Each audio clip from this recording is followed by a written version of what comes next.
నమస్తే, నేను Gayatri. Welcome to life line. ఈ రోజు లైఫ్ లైన్లో డయాబెటీస్ అంటే ఏంటి, ఎన్ని రకాలు ఉంటుంది, డయాబెటీస్ని రివర్స్ చేయగలమా లేదా, వీటన్నిటి గురించి మాట్లాడుకుందాం. మనతో పాటు స్టూడియోలో అందుబాటులో ఉన్నారు కేఎస్ఏసి హాస్పిటల్స్ నుంచి డాక్టర్ సజీ డిసౌజా గారు. ఆయన అడిగి మరిన్ని విషయాలు తెలుసుకునే ప్రయత్నం చేద్దాం. నమస్తే sir, welcome to the studio. నమస్తే అండి. నమస్తే sir, first of all diabetes అనగానే ముందుగా భయపడిపోతూ ఉంటారు, దీర్ఘకాలం మందులు వాడాలి అని అంటుంటారు. అసలు ఈ డయాబెటీస్ అనేది ఎందుకు వస్తుంది, ఎన్ని రకాలు ఉంటుంది? మనం ఎక్కువ స్వీట్స్ తింటే డయాబెటీస్ వస్తేనే ఒక అపోహ ఉంది, అంతే కదా. అందరూ బేకరీ వైపు వెళ్తేనే కొంచెం ఆగుతారు, అయ్యో అమ్మో నేను తింటే నాకు షుగర్ వస్తుందని. అలాంటి ఏమి రాదమ్మా. షుగర్ వచ్చేది అంటే అది రకరకాల కారణాలు. ఫస్ట్ డయాబెటీస్ అంటే ఏంటి అని తెలుసుకుంటాం. అది కూడా రకరకాలు ఉన్నాయి. మన టైప్ 1 అని, టైప్ 2 అని, ఇది చాలా కామన్. టైప్ 3 అని కూడా ఒకటి ఉంటుంది. ఇంకొకటి డయాబెటీస్ మెలిటస్ అని, డయాబెటీస్ ఇన్సిపిటస్ అని. ఓకే, సో డయాబెటీస్ మెలిటస్ ఇప్పుడు బేసిక్లీ అది గురించి మాట్లాడతాం. టైప్ 1 ఏంటంటే మనకి ప్యాంక్రియాస్ అనే ఒక ఆర్గన్ ఉంటుంది. ఓకే, ఈ ఆర్గన్లో ఐలెట్స్ ఆఫ్ లాంగర్ హ్యాండ్స్ అని బీటా సెల్స్ ఉంటాయి. సో ఈ సెల్స్ ఏం చేస్తారంటే మనం ఏమి తింటే కూడా, ఓకే, ఉప్పు, అన్నం, కారం, చింతపండు పులుపు ఏది తింటే కూడా చివరికి ఇది పరిణామమై మనకి గ్లూకోజ్ లాగా మారుతుంది, షుగర్. ఓకే, ఈ గ్లూకోజ్ని ఎక్కువ అయితే మా బాడీలో వేడి కానీ, ఉప్పు కానీ, ఎలక్ట్రోలైట్స్ కానీ, షుగర్ కానీ ఏదైతే కూడా ఎక్కువ కాకూడదు, తక్కువ కాకూడదు. ఇది ఒక మధ్యవర్తిగా బ్యాలెన్స్ చేసిపోతేనే ప్రతి ఒక్కరూ ఆరోగ్యంగా ఉండగలుగుతాం. సో ఈ షుగర్ గ్లూకోజ్ లెవెల్ ఎప్పుడు మరీ టూ మచ్ అవుతుందో, రేంజ్ కన్నా ఎక్కువ అవుతుందో, అప్పుడు ఈ ప్యాంక్రియాస్ అనే ఆర్గాన్, నేను ముందు చెప్పిన islets of longer hand cells insulin అనే ఒక పదార్థంని సెక్రెట్ చేయడం జరుగుతుంది. It's a hormone. ఇది సెక్రెట్ చేయడం ఎందుకంటే ఈ ఎక్సెస్ ఉన్న గ్లూకోజ్ని, ఎక్కువ ఉన్న గ్లూకోజ్ని గ్లైకోజన్ అని వేరొక ప్రొడక్ట్గా మార్చేసి లివరు, స్ప్లీను, స్కెలిటల్ మసిల్స్, మన మసిల్స్ ఉంది కదా, ఎస్పెషల్ స్కెలిటల్ మసిల్స్ ఇక్కడ స్టోర్ చేసి పెట్టడం జరుగుతుంది.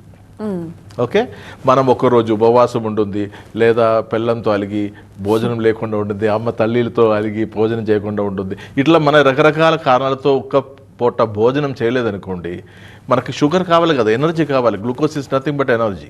సో ఈ ఎనర్జీని ఈ గ్లైకోజన్గా లివర్లు కానీ, మసిల్స్లు కానీ, స్ప్లీన్లు కానీ ఎక్కడైనా స్టోర్ చేసి పెట్టినా ఈ గ్లైకోజన్ని మళ్ళీ ఉల్టా గ్లూకోజ్ లాగా కన్వర్ట్ చేసేది ఈ ఇన్సులిన్ చేస్తున్నారు. అంటే ఎక్సెస్ ఉంటుంది కన్వర్ట్ చేసి గ్లైకోజన్ లాగా, అదేవిధంగా గ్లైకోజన్ ఉన్నది మన అవసరానికి ఇది తిరిగి గ్లూకోజ్ లాగా. సో టైప్ 1 డయాబెటీస్ ఏంటంటే మనకి ప్యాంక్రియాస్ అనే ఆర్గన్ నుంచి ఇన్సులిన్ అసలు తయారీ అవ్వడం లేదు, లేదా చాలా తక్కువ, మనకి అవసరం పడలేని, మన దగ్గర మనకు ఎంత అవసరమో అంత లెవెల్కి రాకుండా చాలా కొద్ది రిలీజ్ చేయడం అనే విధంగా ఉంటుంది టైప్ 1. టైప్ 2 ఏంటంటే ఇన్సులిన్ కొంచెం తయారవుతుంది, ఇంజిన్ మనకు అవసరం మనకి తయారవుతుంది, కానీ సెల్యులర్ అబ్సార్ప్షన్, సెల్ వరకు పోయి ఆ అబ్సార్ప్షన్ లెవెల్లో సరిగా అవడం లేదు. అది టైప్ 2. టైప్ 3 ఏంటంటే టైప్ 3C అని ఒక కండిషన్ ఉంటుంది. ఏంటంటే ఈ ప్యాంక్రియాస్లోనే ఏదైనా ఇంజురీ వస్తుంది, ఏదైనా యాక్సిడెంట్, లేదా ఎవరైనా ఏదైనా పొడవడము, ఏదన్నా విధంగా అక్కడ దెబ్బలు పడడం. సెకండ్ ఏంటంటే ప్యాంక్రియాటిస్ అని ఇన్ఫ్లమేషన్, ప్యాంక్రియాస్కి రకరకాల కారణాలతో రావడం. మూడవది ఏంటంటే ప్యాంక్రియాస్లు ట్యూమర్ కానీ, క్యాన్సర్ కానీ రావడం. ఇలాంటి సిచ్యువేషన్ వచ్చినప్పుడు ఆ ప్యాంక్రియాసే పని చేయకుండా అవుతుంది కదా, అది టైప్ 3C డయాబెటీస్ అంటుంది. ఓకే, సో ఇక్కడ ఏంటంటే ఇప్పుడు చాలా మొన్న నాకు తెలిసిన ఒక ఫ్యామిలీ మెంబర్, చాలా క్లోజ్ ఫ్యామిలీ మెంబర్ది బాబు ఉన్నాడు. ఆయన ఏంటంటే he's a specially abled child, అంటే కొంచెం మానసికంగా కొంచెం గ్రోత్ తక్కువ. ఆ బాబుకి నడుము దగ్గర ఏదో ఒక ఇన్ఫ్లమేషన్ వచ్చింది. ఇక్కడ ఒక పెద్ద హాస్పిటల్, నేను పేరు చెప్పట్లేదు, ఆ హాస్పిటల్లో పెద్ద డాక్టర్ ఇది టీబీ అని అనుమానం చేసి, టీబీ అని టెస్టులు ప్రూఫ్ ఏం రాలే, no proof was there for TB, but TB అని అనుమానిస్తూ టీబీకి మందులు ఇవ్వడం జరిగింది. ఈ మందులు పోయి లివర్కి ఎఫెక్ట్ అయింది, ప్యాంక్రియాస్ ఎఫెక్ట్ అయింది, బ్రెయిన్కి ఎఫెక్ట్ అయింది, బాబు చనిపోయాడు. ఓకే, సో ప్యాంక్రియాస్ టైప్ 3 ఎలా రావడం అనేది ఈ డ్రగ్ ఇండ్యూస్డ్ కూడా ఇలా రావడం జరుగుతుంది. సో ఇట్లా మనకి డయాబెటీస్ రకరకాల ఉంటుంది. ఓకే, సో ఇక్కడ ఏమవుతుందంటే ఈ డయాబెటీస్ అనే అది వస్తే పిచ్చిగా పేషెంట్స్ ఇదైపోతున్నాడు, కంగారు పడిపోతాడు. ఎందుకంటే ఏమి చేస్తే కూడా ఒక నీరసంగా ఉండడం, దేనికి ఒక ఇంట్రెస్ట్ లేకుండా ఉండడం, ఏ పని చేయడానికి ఒక మూడు రాకుండా ఉండడం. Diabetes is one of the main reason for depression. తెలుసా మీకు? ఇప్పుడు చాలామంది 80-90% ఆఫ్ పీపుల్ ఎంటరింగ్ డిప్రెషన్. మనసు అంతా చాలా కూలిపోయి దేనికి ఇది పనికి ఇది ఆకుండా ఒక విధంగా మొత్తం disturbed life is one reason is diabetes. Actually ఇది ఏంటంటే type 1 is an auto immune disorder. మనకి మన ఇమ్యూనిటీనే మన మంచి సెల్స్ని ఇన్సులిన్ ప్యాంక్రియాస్ని తినేసి మన జనరేటెడ్ ఐలెట్స్ ఆఫ్ లాంగ్వేజ్ని తినేసి వచ్చే కండిషన్ టైప్ 1 డయాబెటీస్. అది చాలామంది పిల్లలకి రావడం జరుగుతుంది, అంటే చిన్న ఏజ్లో రావడం జరుగుతుంది. అది వంశపారంపర్యంగా కూడా కొన్ని రావడం జరుగుతుంది. టైప్ 2 అంటే మనం కోరి తెచ్చుకున్నవి చాలా, అంటే మన ఆహార విహారం, మన ఏంటంటే ఊరికే చాలా క్యాలరీస్ తినడము, అది కరెక్ట్గా బర్న్అవుట్ చేయకుండా ఎక్సర్సైజ్ లేకుండా ఒక కూర్చోవడము. అంటే it is like a mathematics, how much calorie you take, how much you burn out. Okay, so అది మనకి సరిగా బ్యాలెన్స్ లేదనుకోండి, ఖచ్చితంగా ఇది ఎక్సర్సైజ్ అది మనకి టైప్ 2 డయాబెటీస్ దికెళ్ళి పరిణామం అవడం జరుగుతుంది. సెల్యులర్ అబ్సార్ప్షన్ వీక్ అయిపోతుంది. సో ఈ కండిషనే మనకి 90-95% ఇప్పుడు మన డయాబెటీస్ పేషెంట్ అంటున్నాం కదా, వీళ్ళందరం ఈ కేటగిరీ టైప్ 2. టైప్ 1 5-10% అందే ఉంటుంది. టైప్ 3 కూడా ఒక 1-2-3%, ఏదైనా ఇంజురీ లేదా ఏదైనా మెడిసిన్ దిక్కెళ్ళి లేదా ఏదైనా ఇన్ఫెక్షన్ అట్లా క్యాన్సర్ అట్లాంటి ప్యాంక్రియాటిక్ క్యాన్సర్ అట్లానే వచ్చి ఆ ప్యాంక్రియాస్ పని చేయకుండా టైప్ 3 అనేది ఉంటుంది. సో ఈ యొక్క కండిషన్ 90-95% డయాబెటీస్ పేషెంట్ని మనము జీవితాంతం మెడిసిన్ తినిపిస్తున్నాం. దీనిది కాంప్లికేషన్ ఇంకా ఏంటి, డయాబెటీస్ ఎక్కడ వస్తుంది? ఇప్పుడు ఒక ఆర్గన్గా కాదు డయాబెటీస్ వచ్చేది. డయాబెటీస్ కనపడది రక్తంలో, రక్తం ఎదడు నుంచి కాళ్ళు వేలు దాకా తిరుగుతుంది. కాబట్టి ప్రతి ఒక్క ఆర్గన్ ఎఫెక్ట్ పడుతుంది. బ్రెయిన్ ఎఫెక్ట్ అవుతుంది, హార్ట్ ఎఫెక్ట్ అవుతుంది, కిడ్నీ, లివర్, ఎందుకు నరాలు ఎఫెక్ట్ అవుతుంది, కంటి చూపు డయాబెటిక్ రెటినోపతి, కిడ్నీ అనిపోతే diabetic nephropathy.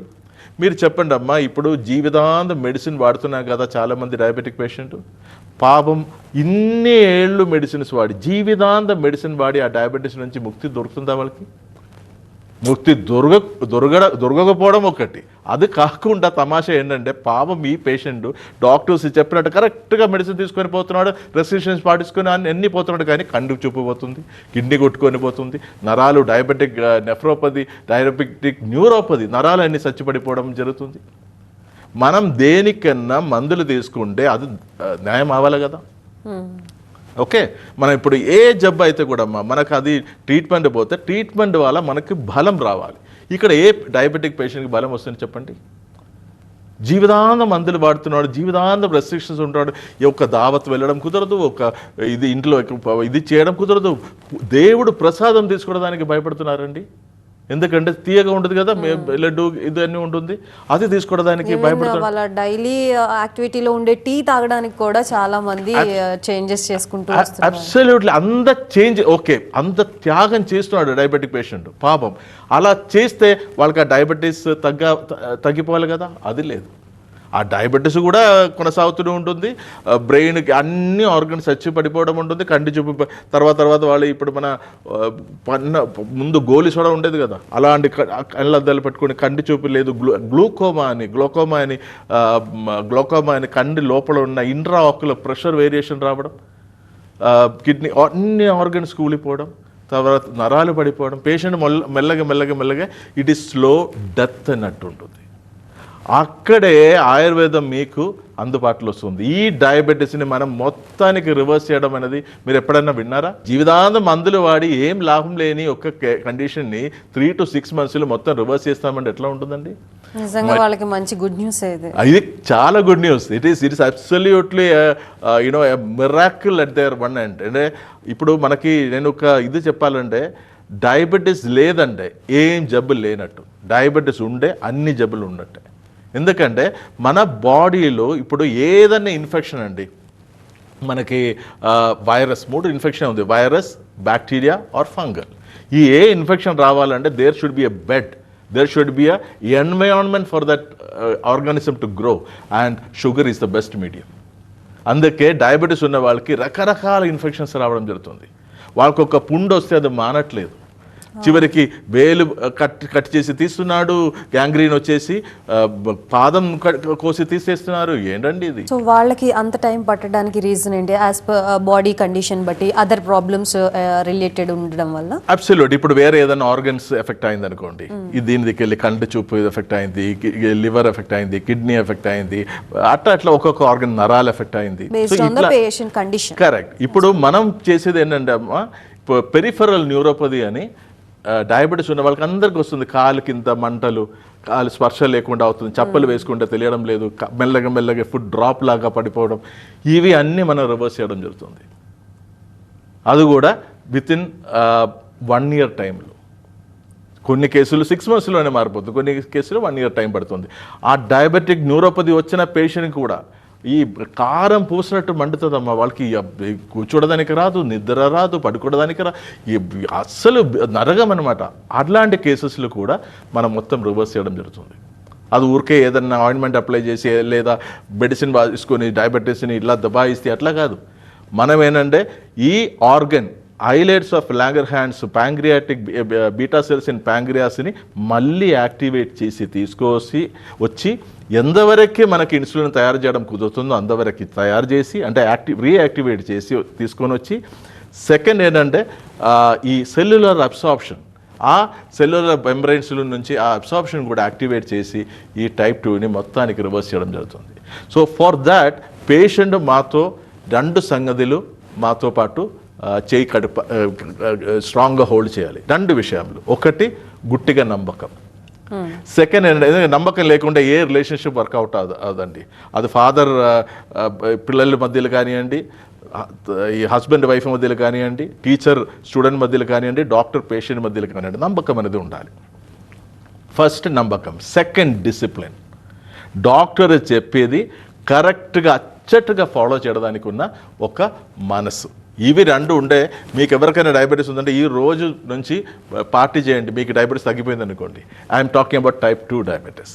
Okay, so and type 2 diabetes is the most commonest, as I told you, 90 to 95% the whole world. And the trauma, the tragedy is that medical pharmacopoeia mafia వాళ్ళు డయాబెటీస్ని reverse చేయడం కుదురుతుంది అని ఒక శుభవార్త మీకు చెప్పనండి. ఎందుకంటే వాళ్ళది $1 trillion బిజినెస్ అనమాట అది. సో వాళ్ళు అది చెప్పరు మీకు ఈ శుభవార్త. ఇది ఇక్కడ ఏంటంటే ఈ డయాబెటీస్ రివర్సల్ అనేది మనకు గదా ఎన్నో ఇదిలో ఒక మంచి ఆయుర్వేద డాక్టర్ దగ్గర పోతే మీకు తెలుస్తుంది, వాళ్ళు కరెక్ట్గా మీకు ఎక్స్ప్లెయిన్ చేసి ఇస్తారు. సో కొత్తగా ఉన్న సంగతి నేను మీకు ఇది ఇప్పుడు ఈ రోజు రేపు ఎల్లుండి వచ్చినది కాదు, ఇప్పుడు మొన్న 2-3 రోజుల ముందు లేదా ఇప్పుడు వచ్చేది కాదు, చాలా చాలా చాలా ఇయర్స్ నుంచి ఉంటుంది ఇది ఈ డయాబెటీస్ రివర్సల్ అనేది. సో అక్కడ కూడా ఆ ఆర్గన్ని యాక్టివేట్ చేసి మనకి న్యాచురల్గా, ఇది ఏమీ రాకెట్ సైన్స్ కాదు ఇది. So patient the discipline. నేను చెప్పేది ఏంటంటే, ఎందుకంటే మనం ఇప్పుడు ఒకటి ఏంటంటే మన తాడాట తెలుసు కదా, తాడాట టగ్ ఆఫ్ వార్. ఇప్పుడు నేను ఎప్పుడు చెప్పేది పేషెంట్, డాక్టరు, జబ్బు, ఇవి 3 ఉండదు అనమాట కాంపిటీషన్లో. ఒక్క సైడు జబ్బు ఉంటుంది, ఒక్క సైడు డాక్టర్ ఉంటుంది. Okay, success depends on which side patient goes. Patient జబ్బుని పట్టుకొని అలాగే ఉంటుంది అనుకోండి, వాళ్ళే గెలుస్తాడు. పేషెంట్ అది జబ్బుని వదిలేసి డాక్టర్ చెప్పింది కరెక్ట్గా విని డాక్టర్తో చేయగలిపి ఉండదు అనుకోండి, ఈ పేషెంట్ డాక్టర్ కలిసి జబ్బు ఓడిపోతుంది. ఇది any case of disease, but diabetes discipline is must and should. ఎందుకంటే it requires not only medication, fair amount of exercise, light exercise. This is not great rocket science. So ఏంటంటే ఇంకొక exercise ఉందండి మన కాలు. ఇప్పుడు కాలు అంటే నేను చెయ్యి ఇట్లా పెడుతున్నా, నా పాదం ఇది కాలు అనుకోండి. దెర్ ఇస్ 1 ఎక్సర్సైజ్ ఇట్లా, ఇది నేను కాలుతో చేయాలి. Simple exercise. మనం ఇప్పుడు కూర్చున్నప్పుడు మనం కూర్చొని మాట్లాడతాం కదా, మనం ఇలా చేస్తూ ఉండాలి. అంటే నేను చెప్పేది చూడండి, ఇది మోకాలు అనుకోండి, ఇది పాదం, ఇది మన ఇలా ఏంటంటే ఇక్కడ ఈ వెనకాతలు మన పిక్కలు అంటాం చూడండి, that is called soleus muscle. Okay, this particular exercise is called soleus pushup. మనం పుషప్ తీసుకున్నాం కదా, సోలేస్ పుషప్. ఈ సోలేస్ పుషప్ చేయడం వల్ల మధ్య కంటిన్యూస్ డయాబెటీస్ పేషెంట్ చేయడం వల్ల అడ్వాంటేజ్ ఏంటంటే that is called second heart. మనకి ఇక్కడ ఒక గుండె ఉంది కదా, this is called second heart. Soleus muscles actually what it does అంటే మన నిల్చోడడానికి, మనం పడిపోకుండా చూసేది, మన బ్యాలెన్స్, మన నడుక, ఇవి అన్నీ హెల్ప్ చేసేది. మన human body the balance complete చూసేది సోలేస్ మసిల్ మ్యాక్సిమం. ఈ muscle is a bulk muscle. So ఏమవుతుంది, మన ఈ ఎక్సర్సైజ్ చేయడం వల్ల ఏమవుతుందంటే రక్తంలో ఉన్న షుగర్ లెవెల్ ఈ మసిల్ లాగేస్తాడు and it keeps storing there. Okay, so రక్తంలో షుగర్ లెవెల్ చాలా తగ్గిపోతుంది. ఇప్పుడు ఎవరన్నా మీరు ఇంట్లో గ్లూకోమీటర్ ఉందనుకోండి, మీరు మీ షుగర్ టెస్ట్ చేయండి, టెస్ట్ చేసిన తర్వాత ఈ ఎక్సర్సైజ్ చేయండి 20 minutes. 20 minutes చేసినాక మళ్ళీ చెక్ చేయండి, షుగర్ తెలుస్తుంది అట్లీస్ట్ 20-30% ఇట్ విల్ బి లో. ఓకే, ఎందుకంటే ఆ షుగర్లో ఉన్న రక్తంలో ఉన్న షుగరు మొత్తం ఈ మసిల్ లాగేసి మసిల్ విల్ స్టోర్ ఇట్. మనకు ఉపవాసం ఉన్న రోజు, లేదా నేను ముందు చెప్పినట్టు మనకు ఎప్పుడన్నా గ్లూకోజ్ అవసరం ఉందో ఇది మెల్లగా మెల్లగా మెల్లగా స్లో రిలీజ్ అని ఉంటుంది, మెల్లగా రిలీజ్ చేస్తారు. ఇది ఎంతమందికి తెలుసు అండి? Okay, they are all the medical fraternity are trying to induce medicines తగలేకపోతాయి, ఇంకా ఇన్సులిన్. ఓకే, ఇలా చిన్న చిన్న చిట్కాలు మనకి దాని నుంచి బయటకు రావచ్చండి. ఇప్పుడు ఏమవుతుందంటే లైఫ్ని కాంప్లికేట్ చేయడం అందరికి కుదురుతుంది, దాన్ని సింప్లిఫై చేసి బయటకు రావాలంటే దానికి ఏంటంటే మనకి కొంచెం కామన్ సెన్స్ రావాలి. సో ఈ కామన్ సెన్స్ అనేది ఉంటే తప్పకుండా మీరెవ్వరు భయపడకండి. మీకు డయాబెటీస్ ఉందనుకోండి, ఎన్నేళ్ళైనా కానివ్వండి, డయాబెటీస్ ఉందనుకోండి, మీరు ముందు ఎప్పుడు నమ్మినట్టు మీరు నమ్మొచ్చిన ఒక హాస్పిటల్, ఒక సంస్థ కేఎస్ఏసి హాస్పిటల్, అక్కడ మీకు మంచి డాక్టర్స్ ఉంటుంది దానికి సంబంధించినది. మీకు ఖచ్చితంగా అది కూడా మెడికల్ ఎవిడెన్స్తో, ఊరికే చెప్పడం కాదు, మెడికల్ ఎవిడెన్స్తో ట్రీట్మెంట్కి ముందు తర్వాత మీకే కళ్ళ ముందు రిపోర్ట్ కనపడుతుంది. ఇది ఎక్కడ మనం దాచిపెట్టడానికి కుదరదు కదా అండి. ఇప్పుడు diabetes everybody can tell. There are so many monitors also, digital monitors.